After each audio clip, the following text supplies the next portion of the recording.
حضرت مولا مشکل کشا علی المرتضیٰ کرم اللہ تعالی وجہہ الکریم جب گھوڑے پر سوار ہونے کے لیے تشریف لاتے ہیں تو ایک رکاب میں نہیں کہ ایک پیڈل میں اپنا پاؤں مبارک رکھتے ہیں. تو ایک پیڈل پر پاؤں رکھا اور دوسرے پیڈل پر جب پاؤں رکھتے تھے تو اسی قلیل ترین سیکنڈوں میں پورا قرآن پاک پڑھ لیتے تھے. یہ مولا مشکل جی کرامت ہے آپ کی، شیر خدا جی یا علی، سبحان اللہ. ہاں ان کی کرامت ہے.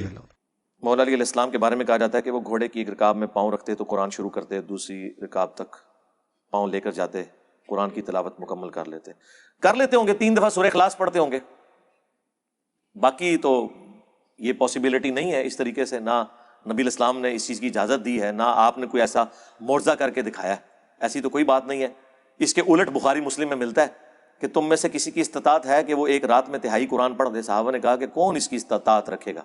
تو آپ نے فرمایا سورہ اخلاص پڑھ لو، یہ تہائی قرآن کے برابر ہے. تو وہاں تو کسی صحابی نے نہیں کہا کہ امام حنیفہ نے ایک ٹانگ پہ 15 سپارے پڑھنے ہیں بعد میں خانہ کعبہ میں کھڑے ہو کے، اور دوسری ٹانگ پہ 15 سپارے پڑھنے. امت کے اندر بڑے عابد جو چند گزرے ہیں ان میں سے امام حنیفہ رحمہ اللہ تعالیٰ ہے. زندگی میں 55 حج کیے اس شخص نے، اور ایک حج کے موقع پر وہ خانہ کعبہ کے متولی کے پاس گئے جس کے ہاتھ میں چابی ہوتی ہے، شیبی خاندان کے. کہنے لگا میری درخواست یہ ہے اگر آپ اجازت دیں تو میں کعبے کے اندر جانا چاہتا ہوں. اسے تالا کھول دیا.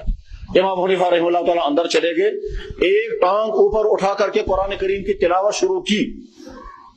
آدھا قرآن پڑھا، ایک ٹانگ پر کھڑے ہو گئے. اس کے بعد پھر دوسری رکوع کیا، پھر دوسری ٹانگ نیچے رکھی، پھر ایک ٹانگ اوپر اٹھا کر کے پھر آدھا قرآن کریم پڑھا اور سلام پھیرنے کے بعد کہا یا اللہ اور کچھ نہیں چاہتا ہوں، صرف مجھے معاف کر دیجیے. فرماتے ہیں 15 سال میں نے اس طرح گزارے، عشاء کی نماز کے بعد اپنے حجرے میں جاتا، کھونٹی ایک گاڑی ہوئی تھی دیوار میں، کچھ بھی سمجھ لیں ہک لگایا ہوا، اس کو پکڑ لیتا اور ایک ٹانگ اٹھا لیتا، بسم اللہ الرحمن الرحیم سورہ فاتحہ سے قرآن پڑھنا شروع کرتا، اور اٹھائی ہوئی ٹانگ زمین پر اس وقت رکھتا تھا جب پورا قرآن ختم کر لیتا تھا.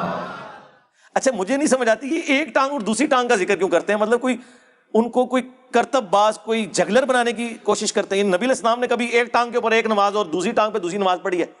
اچھا لوگ کس طرح فخر سے اسے بیان کر رہے ہوتے ہیں. 15 سپارے ایک لاتوتے اور 15 اکتے پڑھے. یار بھائی 2 لتاں استعمال کو کسی نے منع کیتا ہے؟ لیکن میں آپ کو بتاؤں کہ ایسی باتوں کرامت بولتے ہیں. اس میں زیادہ تھکنے کے چانس ہیں.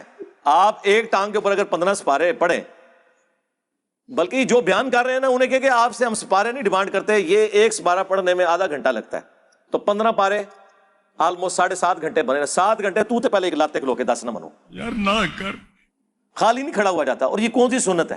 یہ ضرور سنت ہے کہ نبی علیہ السلام اگر قیام کے دوران تھک جاتے تو ایک ٹانگ پہ تھوڑا وزن ڈال دیتے، یہ نہیں کہ دوسری ٹانگ اٹھا لیتے تھے.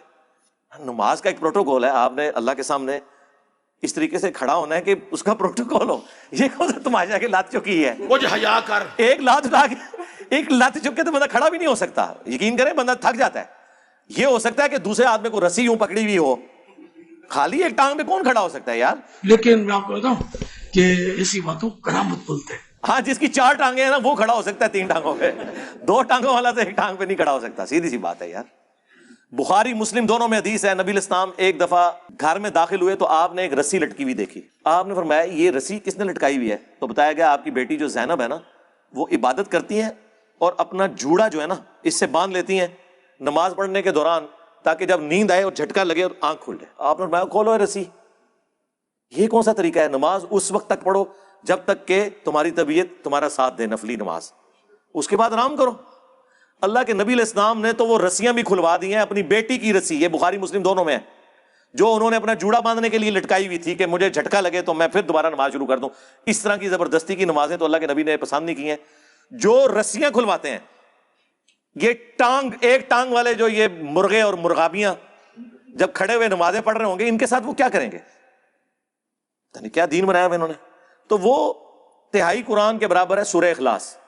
تو اس میں یہ آج بھی ممکن ہے کہ آپ ایک رکاب میں پاؤں رکھیں اور دوسرے میں رکھنے سے پہلے پورے قرآن کا ثواب حاصل کر لیں 3 دفعہ سورہ اخلاص پڑھ کے، تو انشاءاللہ مل جائے گا.